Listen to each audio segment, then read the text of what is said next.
In the dusty pages of Western history, one conflict stands out as a crucible of violence, vendettas, and the rise of a notorious outlaw.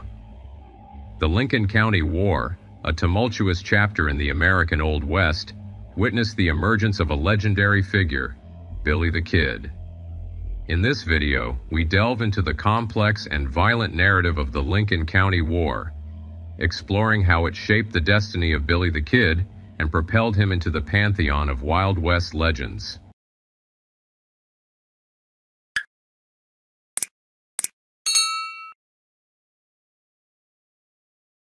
The Lincoln County War was an Old West conflict between rival factions that began in 1878 in Lincoln County, New Mexico territory, the forerunner of the state of the New Mexico, and continued until 1881.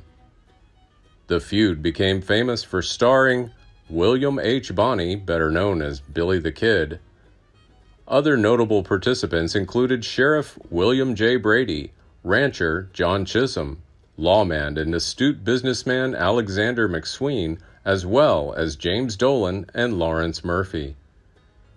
In November 1876, John Tunstall, a wealthy Englishman, arrived in Lincoln County, New Mexico with ambitious plans to establish a prosperous cattle ranch, shop, and bank. He teamed up with young lawman Alexander McSween and rancher John Chisholm to make it happen. At the time, however, Lincoln County was dominated, both economically and politically, by Lawrence Murphy and James Dolan, owners of L.G. Murphy & Co., later James J. Dolan & Co., the only store in the county, which took on the nickname of the House. The factions involved in the conflict are divided not only by economic interests, but also by ethnicity and religious beliefs.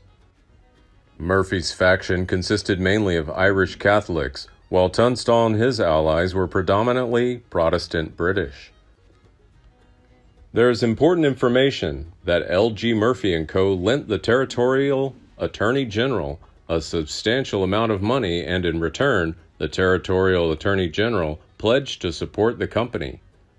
Meanwhile, Tunstall discovered that Murphy and Dolan's had won lucrative beef contracts from the U.S. government. These contracts involved the supply of Indian forts and agencies. Access to government contracts, coupled with their monopoly on commodities and financial interests in the farms, allowed Murphy, Dolan, and their partner Riley to amass a considerable fortune. The main event that led to the outbreak of the Lincoln County War was the controversy over the disbursement of Emil Fritz's insurance policy. Back in 1874, Emil Fritz was a partner at L.G. Murphy, and after his death, the executors of the estate hired Alexander McSween to collect his insurance policy. However, when securing the contract, McSween refused to hand over the money to the executor because the House considered the money to be their debt. McSween doubts that the executor of the estate will give them the money. McSween also knows how the House is short on cash, and as a business competitor, they may want to take the money, whether their claim is legitimate or not. In February 1878, in a trial that was eventually dismissed, they received a court order to seize all of McSween's property. But the situation became complicated when McSween's assets were confused with Tunstall's. To carry out this order, Sheriff Brady assembled a team to seize Tunstall's property at his ranch, located 70 miles from Lincoln. Dolan, along with John Kinney Gang, Seven Rivers Warriors, and the Jesse Evans Gang, collaborated on this effort. Their job was mainly to harass and rustle cattle from Tunstall's and Chisholm ranches, as well as being the faction's hired gunmen. On February 18, 1878, Tunstall and a group of his ranchers, including Richard Dick Brewer, Billy the Kid, John Middleton, Harry Newton Brown, Robert A. Weidenman, and Fred Waite, were in the midst of herding his final 9 horses back to Lincoln when they were intercepted by members of the sheriff's squad. A subsequent investigation led by Frank Warner Angel, special investigator for the Secretary of the Interior, firmly concluded that Tunstall was brutally shot dead by Jesse Evans, William Morton, and Tom Hill. The murder of Tunstall was witnessed from afar by several of his men, including Richard Brewer and Billy the Kid. This incident started what became known as the Lincoln County War. The murder of Tunstall had a profound impact on Billy the Kid, who believed that Tunstall was one of the few individuals who treated him with sincerity. After Tunstall's funeral, Billy swore, "I'll get every son of a bitch who helped kill John if it's the last thing I do." Adding to the tension, rumors began to circulate that Tunstall's murder was ordered by James Dolan and Lawrence Murphy. However, Billy couldn't get his revenge immediately, as he and Fred Waite were briefly imprisoned by Sheriff William Brady. Sometime later, the former cattlemen of Tunstall and other local residents, dissatisfied with the justice system controlled by allies of Murphy and Dolan, banded together into a group known as the Regulators. The main purpose of the group is to hunt down those responsible for Tunstall's death. While the Regulators included many American and Mexican cowboys at various times, a core group of more than a dozen prominent members emerged, including McCarty, Richard Dick Brewer, Frank McNabb, Doc Scurlock, Jim French, John Middleton, George Coe, Frank Coe, Jose Chavez y Chavez, Charlie Bowder, Tom O'Folliard, Fred Waite, and Henry Newton Brown. On March 6, 1878, the Regulators successfully tracked Morton to the rural areas near Rio Penasco. Engaging in a 5-mile running gunfight, Morton ultimately surrendered, making a plea that his fellow deputy sheriff, Frank Baker, would be spared and returned alive to Lincoln. Agreeing to this condition, the Regulators began their journey back to Lincoln with the prisoners on March 9th. However, on the third day of the return journey, Billy and another member of the Regulators took the drastic step of killing the prisoners, including one of their fellow Regulators who tried to intervene and stop them. Later, Billy and several other Regulators hide in Tunstall's shop while Sheriff William Brady launches a hunt for those who killed his deputy. During an ambush that took place on April 1, 1878, the Regulators attacked Sheriff Brady and his men, resulting in the death of Brady and the injury of one of his deputies. On the afternoon of July 15, 1878, an important confrontation took place when the Regulators were besieged in Lincoln at two different locations, the McSween House and the Ellis Store.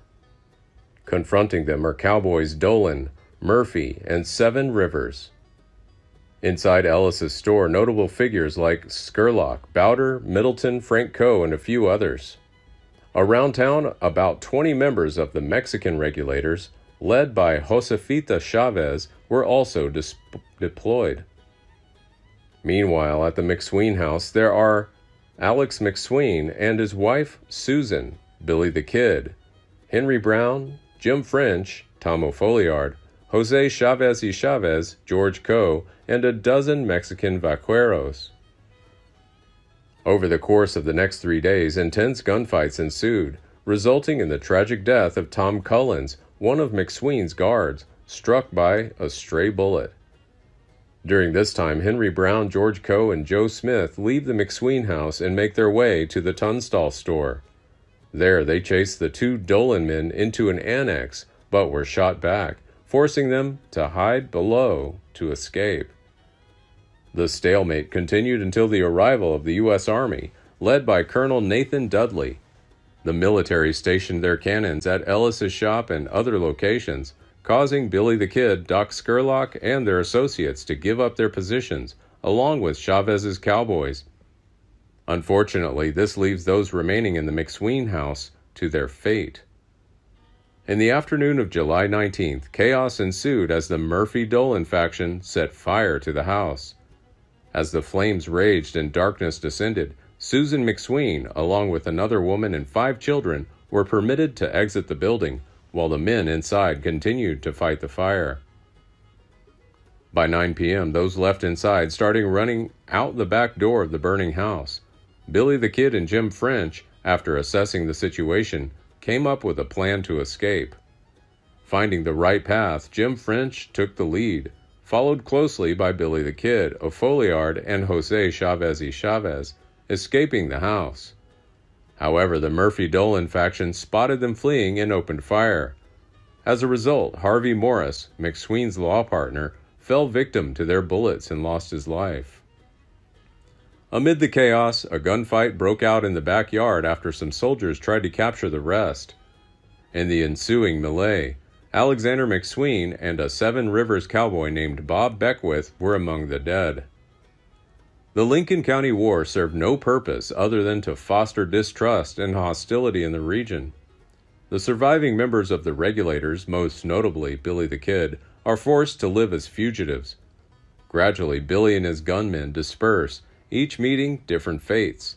Billy rode with companions like Bowder, Ofoliard, Dave Rudabaugh, and a few others, rustling cattle and committing other crimes. Finally, Sheriff Pat Garrett and his team tracked down and killed Ofoliard, Bowder, and the Kid on July of 1881. The three men were buried in Fort Sumner, New Mexico. The violent chapter of the Lincoln County War ended tragically with these events. On October 20th, 1878, at the age of 47, Murphy passed away due to cancer. Susan McSween enlisted lawman Houston Chapman to pursue legal charges against Dolan and others, while also seeking a pardon for the Regulators. However, on February 18, 1879, just a year after Tunstalls' murder, Chapman was killed by Evans and Billy Campbell, who subsequently fled the territory. Though Dolan was also suspected of involvement, his connection was never conclusively proven. Dolan faced indictment for Tunstalls' murder, but was eventually acquitted. He later acquired all of Tunstalls' property before dying on his ranch in 1898, aged 49. Susan McSween took control of a substantial tract of land in the years following the conclusion of the Lincoln County War, establishing her ranch in Three Rivers, New Mexico. By the mid-1890s, her ranch had become one of the largest in the territory, boasting an impressive count of between 3,000 and 5,000 head of cattle. She led a prosperous life and passed away on January 3, 1931, at the age of 85. Please like and share if you find the video content interesting and useful. Don't forget to subscribe to the channel and comment below so as not to miss the upcoming interesting videos. Thanks for watching.